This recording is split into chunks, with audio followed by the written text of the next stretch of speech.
کوئی شک نہیں کہ اگر آپ صلی اللہ علیہ وسلم کی کوئی آل میں سے ہے، نیک متقی ہے، تو اللہ تعالیٰ کا فرمان ہے قُل لَا أَسْأَلُكُمْ عَلَيْهِ إِلَّا الْمَوَدَّةَ فِي الْقُرْبَى، کہ میں تم کو اس دعوت و تبلیغ کے بدلے میں تم سے اگر کسی چیز کا مطالبہ کرتا ہوں تو کیا ہے کہ رشتہ داروں کے ساتھ محبت کرنا۔ آپ صلی اللہ علیہ وسلم کی آل کے ساتھ صحابہ سے بڑھ کر محبت ہونی چاہیے، کوئی شک نہیں، لیکن آپ کی وہ آل جو آپ کے عقیدے پر ہے، آپ کی سنت پر ہے۔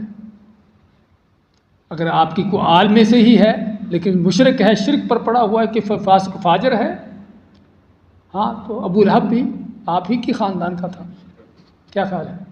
ابھی آپ نے صورت پڑھی چند دن پہلے، آپ ہی کے خاندان کا تھا نا، آپ کا چچا تھا۔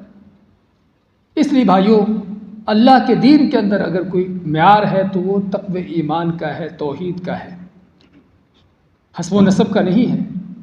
تو اس آیت کے اندر جو ہے وہ حسب و نسب کی بھی جڑ کاٹ دی کہ بعض لوگ بھی ہم فلاں کی آل میں سے ہیں، ہم فلاں ہوتے ہیں، ہاں تم فلاں کی آل میں سے ضرور ہو، تمہارے بڑے بڑے جو ہے وہ عظیم لوگ تھے، بڑے نیک متقی، تم کون ہو؟ ہم تو بہت دیر بعد ہے، 1450 سال کے بعد کی باتیں کر رہے ہیں۔ رسول کریم صلی اللہ علیہ وسلم اپنی لخت جگر کو کہتے ہیں، کس کو؟ فاطمہ رضی اللہ تعالیٰ عنہ، ان کو کیا فرماتے ہیں؟ یا فاطمہ اعملی فانی لا اغنی عنک من اللہ شیئا، اے فاطمہ نیک عمل کر لو کہ میں اللہ کے ہاں تمہارے کسی کام نہ آ سکوں گا۔ اپنی لخت جگر کو کہتے ہیں۔ ہم تو 1450 سال کے بعد کے لوگوں کی باتیں کریں کہ یہ چونکہ سید ہیں، یہ چونکہ آپ کی آل سے ہیں، اس لیے پاک صاف ہیں، اس لیے بخشے بخشائے ہیں، جنت ان کے لیے ہے۔ اگر آپ کی سگی بیٹی، آپ کی پشت سے پیدا ہونے والی بیٹی بغیر عمل کے جنت میں نہیں جا سکتی، تو 1450 سال بعد آنے والے کہاں جائیں گے؟ اس آیت میں اس بات کا بھی پیغام ہے کہ ہر انسان اپنے عمل کا خود ذمہ دار ہے۔ باپ نیک متقی کتنا بھی کیوں نہ ہو، لیکن بیٹا فاسق و فاجر ہے، باپ کی نیکیوں کا بیٹے کو کوئی فائدہ نہیں۔ باپ فاسق فاجر تھا، اللہ نے بیٹے کو نیک بنا دیا، اب باپ کے فسق و فجور، اس کے کفر بے ایمانی کا بیٹے کو کوئی نقصان نہیں۔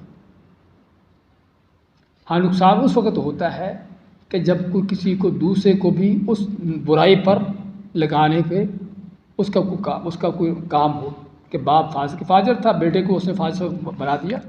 ہاں کوئی شک نہیں کہ باپ کی بیٹے کی فسق و فجور، اس کی بے ایمانی، ہم باپ اس میں برابر کا شریک ہے۔ کس لیے؟ کیونکہ اس نے اس رستے پر چلایا اس کو۔ لیکن یہ ہے کہ آدمی خود نیک ہے، بیٹا نیک نہ بن سکا، برے رستے پر چل پڑا، اس کی کوشش کے باوجود بھی، ہاں یہاں پر باپ کو کوئی قصور نہیں۔ کہنے کا مقصد اس آیت کے اندر دو بڑے پیغام ہیں۔ ایک تو اس چیز کا پیغام ہے کہ کفر اور ایمان دو الگ الگ دین ہیں، دو الگ الگ چیزیں ہیں، ان کے اندر کوئی کمپرومائز نہیں ہے، اس کے اندر کوئی افہام و تفہیم نہیں ہے۔ اور دوسرا بڑا پیغام کہ ہر انسان اپنے عمل کا خود ذمہ دار ہے، جس نیکی کرنے والے کی نیکی اس کے ساتھ ہے اور برائی کرنے والے کا انجام اس کے ساتھ ہے۔